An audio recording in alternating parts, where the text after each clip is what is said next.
Assalomu alaykum yurtdoshlar. Yusuf Moto kanalining podpischiklari. Qashqadaryo viloyati Yakkabog' tumanidagi Yusuf Moto do'konimizda barcha texnikalarimizdan bor. Hop, hozir Excalibur 192 benzinli motoblogimizga universal jatkani ustanoga qilib bidan urib ko'rsatib berdik. Surxondaryolik klientimizga xudo xolasa chiqazaveramiz.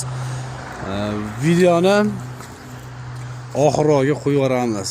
Bemalol kelaverasizlar. Manzilimiz Yakkabog' Shahrisabz trassa yo'lida. Arentirimiz ixtisoslashtirilgan Prezident maktab ro'parasida.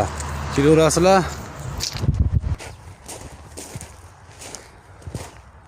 Mana hozir usturovka qilingan holati bidamas o'tlarni urib ko'rsatib berdik. Xo'p. Sog' bo'lasizlar, salomat bo'lasizlar. Kimga kerak bo'ladigan bo'lsa, bemalol aloqaga chiqaverasizlar. Jatka uchun absolyutni mana shunaqa kichkina balondan qo'yish shart. Agar qo'ymasa, bidani urib berolmaydi. Xo'p. Laklarni bosib ayamaymiz.